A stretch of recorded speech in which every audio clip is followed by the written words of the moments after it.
Akıllı Piksel YouTube kanalından selamlar. Bu videomuzda TR uzantılı alan adı nasıl alınır bunu göstereceğim. Eğitim videolarının artması ve bize destek olmak için kanala abone olup videomuzu beğenmeniz yeterlidir. Şimdi videomuza geçebiliriz. Evet, TR uzantılı bir alan adını satın alacağım. Videomuzda bu satın alma işleminin örneğini görmüş olacaksınız. Bu işlemi domain alabileceğiniz farklı platformlardan, sitelerden de yapabilirsiniz. Ben Güzel Hosting üzerinden satın alma işlemini gerçekleştireceğim. Bu işleme başlamadan önce kafa karışıklığına neden olan birkaç konudan bahsedeyim. Değerli arkadaşlarım, .com uzantılı alan adını nasıl alıyorsanız TR'yi alma işlemi de aynıdır. Bu işlemin diğer işlemlerden farkı yok. Fakat bu durum bildiğim kadarıyla 2022 sonrasında böyle oldu. Yani daha öncesinde TR uzantılı alan adı alacak olanlardan belge isteniyordu. Konuya açıklık getirmek için alan adı satın alma işlemine geçmeden önce kısaca vaktinizi alacağım. En azından bu konuda bilginiz olsun istiyorum. Şimdi bu durumu tam anlamıyla sizlere izah etmek gerekirse İKAN'dan almış olduğu yetkiyle birlikte ODTÜ 1990 senesinde ülkemizde internet bağlantısını sağladı. Sonrasında NIK-TR sistemini kurup TR uzantısına sahip alan adlarını tahsis ediyordu. Daha sonrasında da 2018 yılında yaptığı bir anlaşma ile ODTÜ'nün sahip olduğu yetki BTK'ya devredildi. Akabinde BTK'da Trabis platformu faaliyete geçti. Trabis'e akredite olmuş satıcılar üzerinden TR uzantılı alan adları alınabiliyor. Bu Trabis sisteminin getirdiği değişiklik sayesinde Eylül ya da Ekim 2022 tarihlerinden itibaren artık evraksız olarak TR uzantılı alan adları alınabiliyor. Benim şu an bildiğim TR uzantılı olanları paylaşayım sizlerle.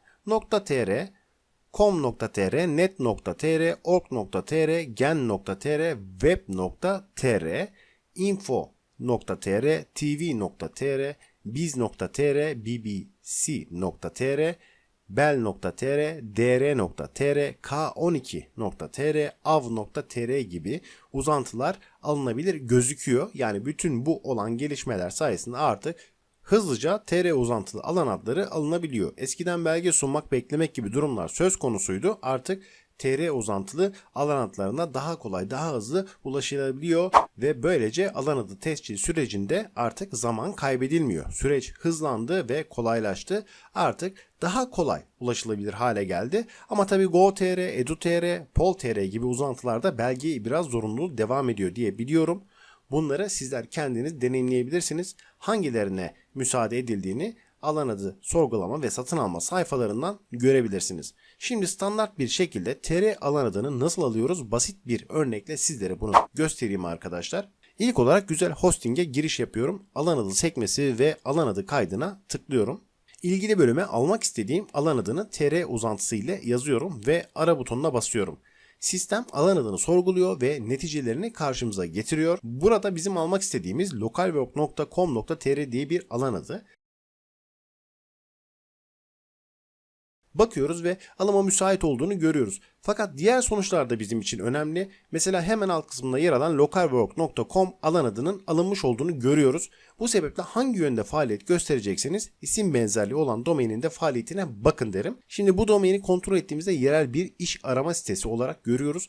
Bizimle ilgisi yok. Benzerliği de yok. Çünkü biz video çalışmalarımız için bu domaini aldık ama siz buna dikkat edin. Aynı isme sahipseniz biriniz .com biriniz .com.tr iseniz faaliyet alanınızda aynı ya da benzerlik taşıyorsa bunlar hedef kitlenizin size ulaşması konusunda sorun yaratabilir. Siteleri karıştırabilirler ve benzeri birçok durumla karşılaşabilirsiniz. Şimdi localwork.com.tr domainimizi satın alıyoruz. Gördüğünüz gibi kaç yıllık almak istiyorsanız seçeneklerden belirtiyorsunuz.